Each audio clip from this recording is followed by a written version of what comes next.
ब्यूगलर्स की गूंज में वज़ीर आला श्री ए रेवंत रेड्डी की आमद का इशारा। वज़ीर आला का इस्तकबाल।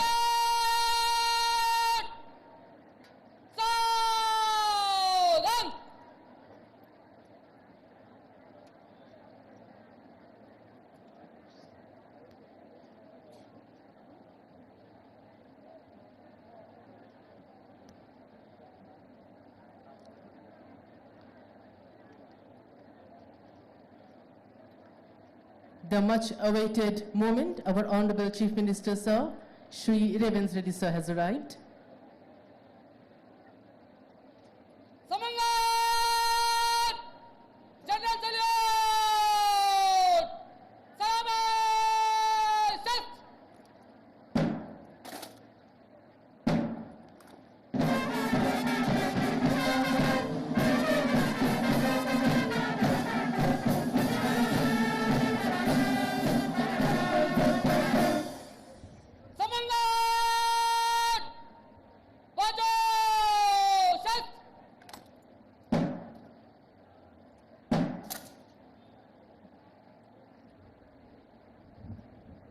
Ladies and gentlemen, kindly arise for the national anthem. Men in uniform will salute, others in Sadhana position.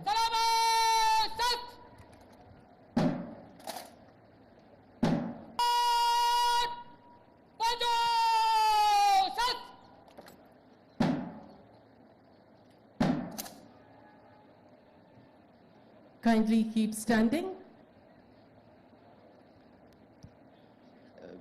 State song begins. Be in Sadhana position, please.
Kindly be seated.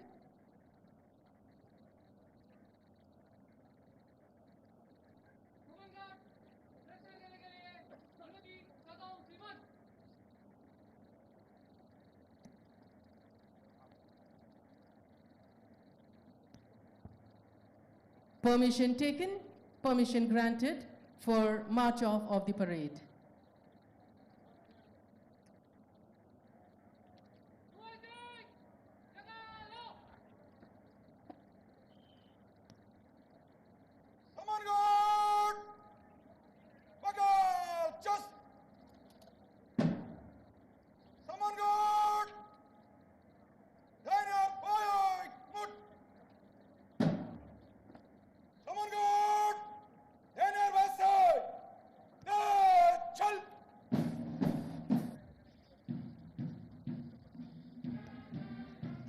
सारे जहां से अच्छा के धुन पर आन बान शान के साथ लौटते हुए हमारे वीर धीर गंभीर युवा कंटिंजेंट्स को एक बार फिर शुक्रगुजार इस बेहतरीन प्रदर्शन के लिए. Marching smart with swift arm swing. हम बुलबुले हैं इसकी ये गुलसिता हमारा की गूंज में परेड अपने मुकाम पर वापस जाते हुए. సుఖశాంతుల తెలంగాణ సుభిక్షంగా ఉండాలి. సుఖశాంతుల తెలంగాణ సుభిక్షంగా ఉండాలి. దేశానికి ఒక ఉదాహరణగా ప్రపంచ సమాజాలకు మార్గదర్శకంగా తెలంగాణ రాష్ట్రం ఉండాలని యువతను, విద్యార్థుల్ని విజ్ఞాన నైపుణ్య క్రీడా రంగాల్లో నిరంతరం ప్రోత్సహిస్తూ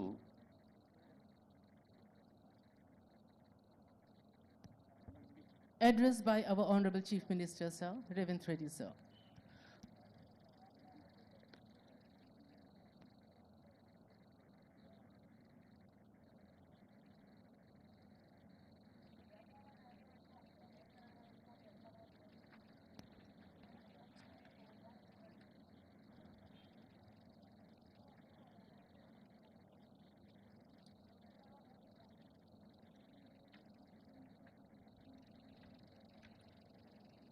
ఓ నిజాం పిశాచమా, కానరాడు నిన్ను బోలిన రాజు మాకెన్నడేని తీగలను తెంపి అగ్నిలో దింపినావు నా తెలంగాణ కోటి రతనాల వీణ. 76 సంవత్సరాల క్రితం తెలంగాణ గడ్డపై రాచరికానికి, నియంతృత్వానికి, పెత్తందారితనానికి వ్యతిరేకంగా మహాకవి దాశరథి కృష్ణమాచార్య అక్షీకరించిన కవితానందం ఇది. అక్షర యోధులు ఒకవైపు, సాయుధ వీరులు మరోవైపు. నిరంకుశ రాజును, ఆనాటి రాచరిక వ్యవస్థను ముట్టడించి తెలంగాణ బానిస సంఖ్యలు తెంచిన చారిత్రాత్మక ఘట్టం 1948 సెప్టెంబర్ 17న ఇదే హైదరాబాదు గడ్డపై ఆవిష్కృతమైంది. ఒక ప్రాంతానికో, ఒక కులానికో, ఒక మతానికో వ్యతిరేకంగా జరిగిన పోరాటం కాదు ఇది. ఒక జాతి తన స్వేచ్ఛ కోసం, ఆత్మ గౌరవం కోసం రాచరిక పోకడలపై చేసిన తిరుగుబాటు. తెలంగాణ అంటే త్యాగం. ఈ త్యాగాలకు ఆద్యుడు దొడ్డి కొమరయ్య లాంటి ఎంతోమంది వీరులు తమ ప్రాణాలను ఒడ్డి సాయుధ పోరాటానికి ఊపిరి పోసిన గొప్ప వ్యక్తులు దొడ్డి కొమరయ్యతో పాటు ఎంతోమంది వీరులు.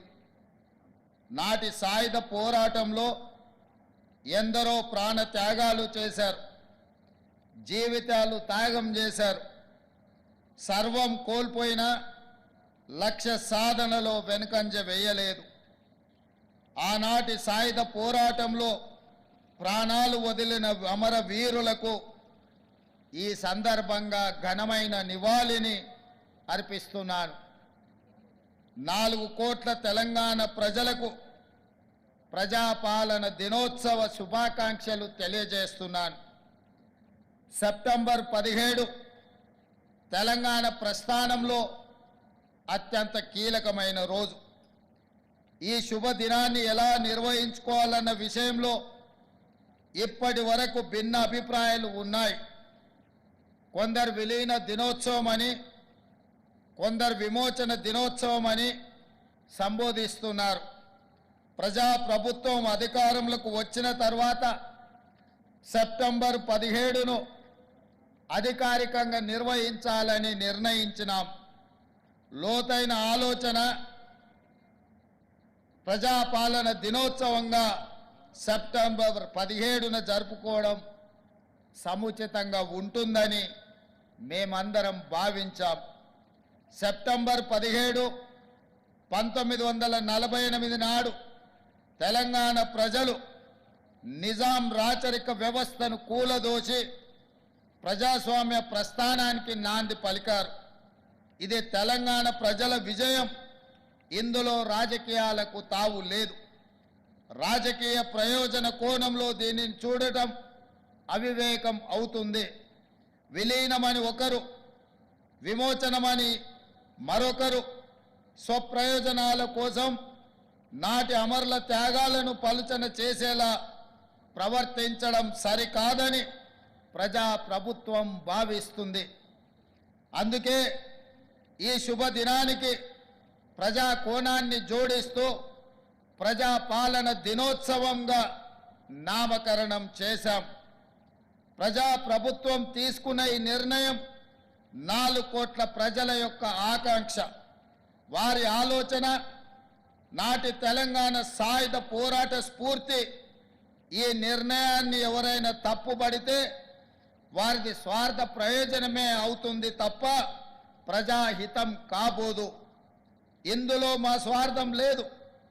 కాంగ్రెస్ పార్టీ కోసమో మా వ్యక్తిగత ఆకాంక్షలతో చేసిన నిర్ణయమో కాదు. మనం జాగ్రత్తగా గమనిస్తే తెలంగాణ భౌగోళిక స్వరూపం బిగించిన పిడికిలి మాదిరిగా ఉంటుంది. పిడికిలి పోరాటానికి సింబల్. అంతేకాదు 5 వేళ్లు బిగిస్తే పిడికిలి. తెలంగాణలో అన్ని జాతులు, అన్ని కులాలు, మతాలు కలిసికట్టుగా ఉంటాయన్న సందేశం ఇందులో ఇమిడి ఉంది. ఈ ఐక్యతను, ఈ సమైక్యతను దెబ్బతీసే విధంగా సెప్టెంబర్ 17ను కొందరు వివాదాస్పదం చేసే ప్రయత్నం క్షమించరాని విషయం. బిగించిన పిడికిలి కొండలనైనా పిండి చేయగలదు. ఐక్యంగా సమైక్యంగా ఉండే తెలంగాణకు బిగించిన పిడికిలి ఉన్నంత శక్తి ఉంది. ఇది 4 కోట్ల ప్రజల పిడికిలి. ఇది ఎప్పటికీ ఇలాగే ఉండాలి. పెత్తందారులపై, నియంతలపై ఈ పిడికిలి ఎప్పటికీ పోరాట సంకేతంగా ఉండాలి. గడిచిన 5 ఏళ్లలో తెలంగాణ, గడిచిన 10 ఏళ్లలో నియంత పాలనలో తెలంగాణ మగ్గిపోయింది. ఆ బానిస సంఖ్యలను తెంచడానికి మాకు స్ఫూర్తి సెప్టెంబర్ 17. నేను పిసిసి అధ్యక్షుడిగా బాధ్యతలు స్వీకరించిన తర్వాత ప్రజలకు మాట ఇచ్చాము. తెలంగాణను నియంత పాలన నుండి విముక్తి చేస్తామని ప్రజలకు చెప్పాం. గజ్వేల్ గడ్డ మీద 2021 సెప్టెంబర్ 17 నాడు దళిత గిరిజన ఆత్మగౌరవ దండోర మోగించడం. 2023 డిసెంబర్ 3 నాడు తెలంగాణకు స్వేచ్ఛను ప్రసాదించడంలో మాకు స్ఫూర్తి నాటి సాయుధ పోరాటమే. మా ఆలోచన, మా ఆచరణ ప్రతిదీ ప్రజా కోణమే. అందుకే ఈ శుభదినాన్ని ప్రజాపాలన దినోత్సవంగా అధికారికంగా నిర్వహిస్తున్నాం. ప్రాణ త్యాగాలతో ఏర్పడిన తెలంగాణ రాష్ట్రంలో పాలన పారదర్శకంగా ఉండాలి, బాధ్యతగా ఉండాలి. ప్రతి నిర్ణయంలో ప్రజల కోణం ఉండాలి, అమరుల ఆశయాలు ఉండాలి, యువత ఆకాంక్షలు ఉండాలి. మేం బాధ్యతలు స్వీకరించిన క్షణం నుండి ఆ దిశగానే అడుగులు వేస్తున్నాం. 10 ఏళ్లలో విధ్వంసమైన తెలంగాణను సాంస్కృతికంగా, ఆర్థికంగా పునరుజ్జీవం చేయాల్సిన అవసరాన్ని మేము గుర్తించాము. తెలంగాణ సంస్కృతి అంటే మా ఇంటి సంస్కృతి. తెలంగాణ అస్తిత్వం అంటే మా కుటుంబం అస్తిత్వం అని గత పాలకులు భావించారు. తెలంగాణ జాతి తమ దయా దాక్షిణ్యాలపై ఆధారపడి ఉంటుందని భావించారు, భ్రమించారు. మన సంస్కృతిని, మన స్వాభావిక లక్షణాన్ని అర్థం చేసుకునే ఉద్దేశం వారికి లేదు. నిజాంని మట్టి కనిపించిన చరిత్ర తెలంగాణకు ఉన్నదన్న విషయం వారు విస్మరించారు. మీ బిడ్డగా, తెలంగాణ గుండె చప్పుడు తెలిసిన వాడిగా అధికారంలోకి రాగానే సాంస్కృతిక పునరుజ్జీవనానికి నాంది పలికాము. ఉద్యమ కాలంలో తెలంగాణ ఆకాంక్షలను గలమెత్తి వినిపించిన అందశ్రీ రచించిన జయ జయ హే తెలంగాణ జననీ జయకేతనం గీతాన్ని మన రాష్ట్ర అధికారిక గీతంగా ప్రకటించి తెలంగాణ సాంస్కృతిక పునరుజ్జీవనానికి శ్రీకారం చుట్టినం. తెలంగాణ రాష్ట్ర సంక్షిప్త నామం టిఎస్ నుండి టీజీగా మార్చినం. ఇది కేవలం అక్షర మార్పు కాదు, ప్రజల ఆకాంక్ష తీర్పు. రాష్ట్ర పరిపాలన కేంద్రమైన సచివాలయంలో ఇటీవల తెలంగాణ తల్లి విగ్రహ ప్రతిష్టకు భూమి పూజ చేసుకున్నాం. డిసెంబర్ 9 నాడు మన తెలంగాణ తల్లి విగ్రహావిష్కరణ అంగరంగ వైభవంగా జరపబోతున్నాం.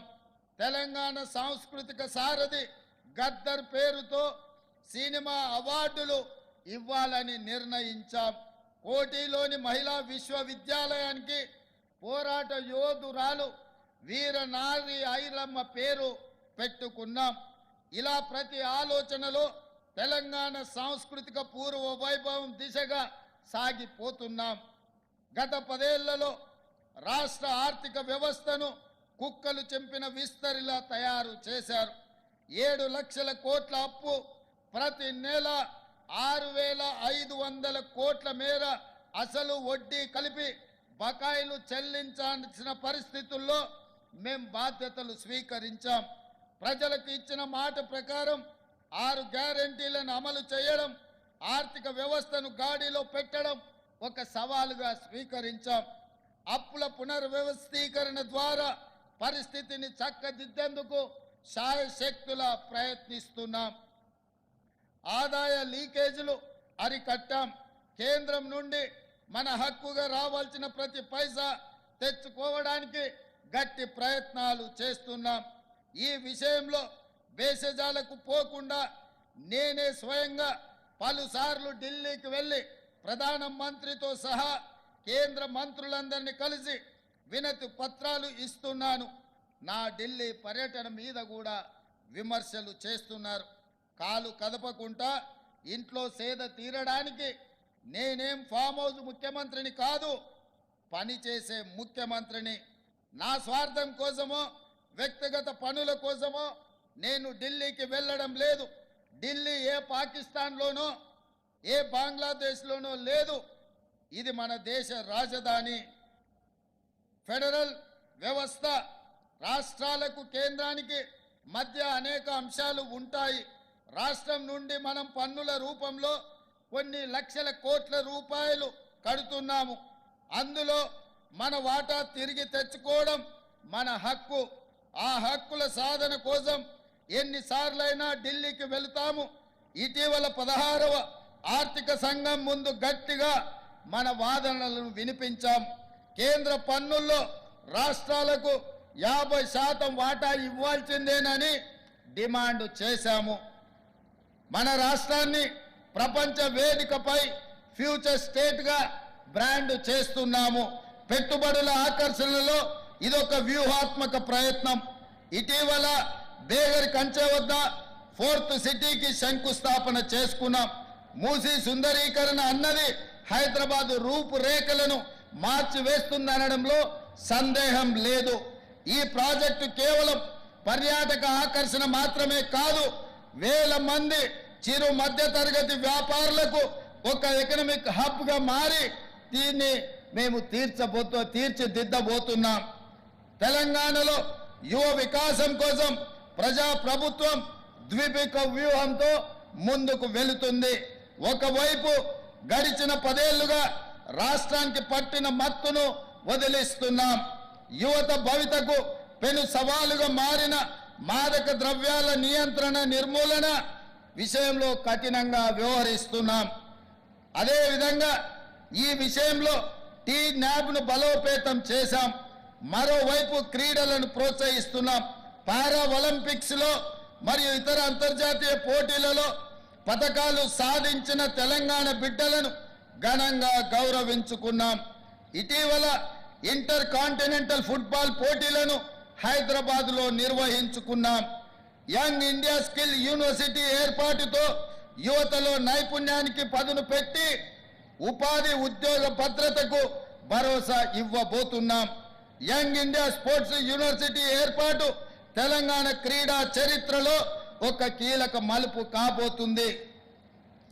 క్రీడలు సమాజ వికాసంలో కీలక పాత్ర పోషిస్తాయని మేం బలంగా విశ్వసిస్తున్నాం. తెలంగాణ ఫ్యూచర్ స్టేట్గా మాత్రమే కాదు, క్లీన్ స్టేట్గా ఉండాల్సిన అవసరం ఎంతో ఉంది. నేను గతంలో చెప్పినట్టు ఆర్థిక సాంస్కృతిక పునరుజ్జీవం మాత్రమే కాదు, పర్యావరణ పునరుజ్జీవనం కూడా జరగాల్సిన అవసరం ఉంది. అందుకే హైడ్రాను ఏర్పాటు చేశాం.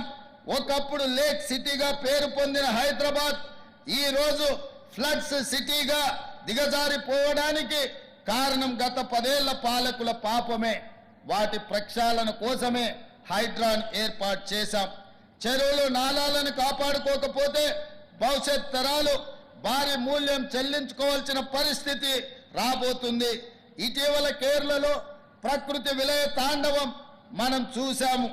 వేలాది ప్రాణాలు ప్రకృతి ప్రకోపానికి బలైపోయాయి. ఈ పరిస్థితి హైదరాబాద్కు రాకూడదు. హైడ్రా వెనుక రాజకీయ కోణం లేదు, స్వార్థం లేదు. అదొక పవిత్ర కార్యం, ప్రకృతిని కాపాడుకునే యజ్ఞం. దీనికి ప్రతి ఒక్కరూ సహకరించాలి. కొందరు భూ మాఫియా వాళ్ళు పేదలను ముందు పెట్టి హైడ్రా లక్ష్యాన్ని నీరుగార్చే ప్రయత్నంలో ఉన్నారు. ఎన్ని అడ్డంకులు వచ్చినా హైడ్రా ఆగదు. హైదరాబాద్ భవిష్యత్తుకు హైడ్రా గ్యారంటీ ఇస్తుంది. ఇది నా భరోసా. ప్రజలను సహకరించాల్సిందిగా నేను కోరుకుంటున్నాను. ప్రజా సంక్షేమం విషయంలో కాంగ్రెస్కు మంచి ట్రాక్ రికార్డు ఉంది. ఎన్ని ఇబ్బందులు ఉన్నా, ఆర్థిక పరిస్థితి సహకరించకపోయినా సంక్షేమం విషయంలో మా రికార్డును మేమే తిరగరాస్తున్నాం. మిగులు బడ్జెట్తో రాష్ట్రాన్ని అప్పగిస్తే గత పాలకులు 10 ఏళ్ల కాలంలో కేవలం ₹1,00,000 వరకు రైతు రుణమాఫీ చేయలేకపోయారు. మేము అధికారంలోకి వచ్చిన 6 నెలల్లో ఏకకాలంలో ₹2 లక్షల రుణమాఫీ, దాదాపుగా 23 లక్షల రైతులకు రుణ విముక్తి కల్పించి వాళ్ళ కళ్ళల్లో ఆనందం చూసి వ్యవసాయం అంటే దండుగ కాదు, వ్యవసాయం అంటే పండుగ అని నిరూపించి ఈనాడు ప్రజా పాలనను ముందుకు తీసుకువెళ్తున్నాము.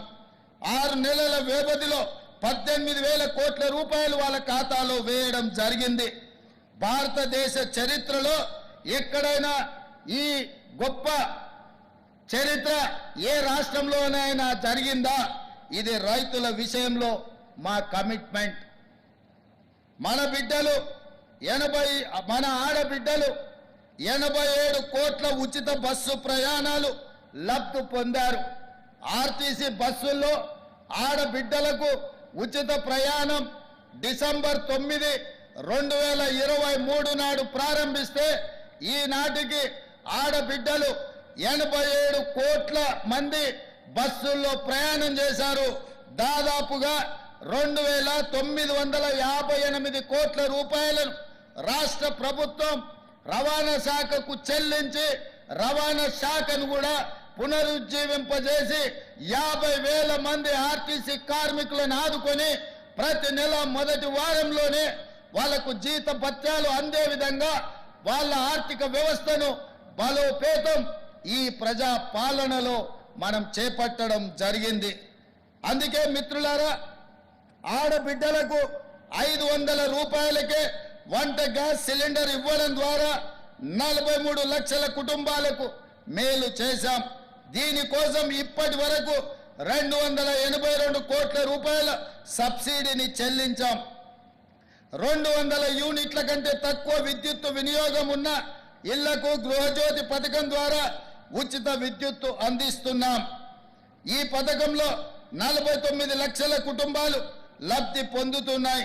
దీనికోసం ఇప్పటి వరకు 965 కోట్ల రూపాయల మేర సబ్సిడీ రాష్ట్ర ప్రభుత్వం చెల్లించింది. ఇందిరమ్మ ఇళ్ల పథకంలో భాగంగా ఈ ఏడాది 4,50,000 ఇళ్ళు నిర్మించబోతున్నాం. ప్రతి ఇంటి నిర్మాణానికి ఈ పథకం ద్వారా 5 లక్షల రూపాయల ఆర్థిక సాయం అందించబోతున్నాం. స్థలం లేని వారికి స్థలం కూడా ఇవ్వాలని ఆలోచన చేస్తున్నాం. నేతన్నల కోసం ఇటీవల Indian Institute of Handloom Technology ప్రారంభించుకున్నాం. ఈ ఏడాది నుండి తరగతులను ప్రారంభించాం. దీనికి తెలంగాణ ఉద్యమ దిక్సూచి స్వర్గీయ కొండా లక్ష్మణ్ బాపూజీ పేరు మనం పెట్టుకున్నాం. విద్యా వ్యవస్థలో సమూల మార్పులు తెచ్చేందుకు తెలంగాణ విద్యా కమిషన్ని ఇటీవలనే ఏర్పాటు చేశాం. యువతకు శిక్షణతో పాటు ఉపాధి ఉద్యోగ అవకాశాలు కల్పించేందుకు తెలంగాణ యంగ్ ఇండియా స్కిల్ యూనివర్సిటీకి పునాది రాయి వేశాం. ఈ ఏడాది నుంచే కోర్సులు ప్రారంభిస్తున్నాం. నిరుద్యోగుల భవిష్యత్తుకు భరోసానిచ్చే ప్రయత్నం మొదలైంది. 3 నెలల్లో 30,000 ఉద్యోగ నియామక పత్రాలను అందించి యువతకు భవిష్యత్తుపై ఆశలు చిగురింపజేశాం. గ్రూప్ 1 ప్రాథమిక పరీక్షలు ఎలాంటి వివాదం లేకుండా పూర్తి చేశాం. 11,062 పోస్టులతో ఉపాధ్యాయ నియామకాల కోసం డిఎస్సి నిర్వహించాం. అసెంబ్లీలో ప్రకటించిన జాబ్ క్యాలెండర్ ప్రకారం ఉద్యోగ నోటిఫికేషన్లు ఇస్తున్నాం. ఆడబిడ్డలను కోటీశ్వరులను చేయాలన్న సంకల్పంతో ఇందిరా మహిళా శక్తి పథకం ప్రారంభించాం. వచ్చే 5 ఏళ్లలో 63 లక్షల మంది ఆడబిడ్డలకు 1,00,000 కోట్ల రూపాయలు రుణాలను ఇవ్వాలని ఈనాడు సంకల్పించాం. మా మేనిఫెస్టోలో చెప్పిన విధంగా గల్ఫ్ కార్మికులు ఎవరైనా విదేశాలలో మరణిస్తే వారి కుటుంబానికి 5 లక్షల రూపాయలు ఇవ్వడానికి రాష్ట్ర ప్రభుత్వం నిర్ణయం తీసుకున్నది. గల్ఫ్ కార్మికుల పిల్లలకు ఎక్కువ ప్రాధాన్యతనిస్తూ ప్రభుత్వ గురుకులాల్లో ఉచిత విద్యను అందివ్వబోతున్నాం. గల్ఫ్ కార్మికులు మరియు ఇతర దేశాల్లో పనిచేస్తున్న మన వారి సమస్యలు వినడానికి మరియు సత్వర పరిష్కారానికి ప్రజావాణిలో భాగంగా ప్రజాభవన్లో ప్రవాసీ ప్రజావాణి కేంద్రం ఏర్పాటు చేయబోతున్నాం. వీటితో పాటు గల్ఫ్ కార్మికుల సమస్యల అధ్యయనానికి మరియు వాటి పరిష్కారం కోసం ఒక కమిటీని వేసి దీర్ఘకాలిక ప్రణాళికలు రూపొందించబోతున్నాం. తెలంగాణ సర్వతోముఖాభివృద్ధికి, యువ వికాసానికి, మహిళా స్వావలంబనకు, రైతు సంక్షేమానికి, బడుగు బలైన వర్గాల సామాజిక ఆర్థిక ఉన్నతికి ప్రజా ప్రభుత్వం కట్టుబడి ఉన్నది. ఎందరో మహనీయుల త్యాగ ఫలం మన తెలంగాణ. పరిపాలనలో ప్రతి నిర్ణయం సందర్భంలో వారి త్యాగాలు మాకు గుర్తు ఉంటాయి. 4 కోట్ల ప్రజల సంక్షేమమే గీటు రాయిగా పరిపాలన ఉంటుంది. సెప్టెంబర్ 17 ఇకపై ప్రజాపాలన దినోత్సవం. తెలంగాణ ప్రజలే ఈ రాష్ట్ర ప్రస్థానానికి నావికులు. వారి ఆలోచనలే మా ఆచరణ, వారి ఆకాంక్షలే మా కార్యాచరణ. అందరికీ ధన్యవాదాలు. జై హింద్, జై Telangana. Thank you, Honorable Chief Minister, sir. Kindly arise for the national anthem. The band would be playing the national anthem.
Thank you so much, Honorable Chief Minister, sir. Ladies and gentlemen, once again, a happy Prajapala Divotsavam. Thank you.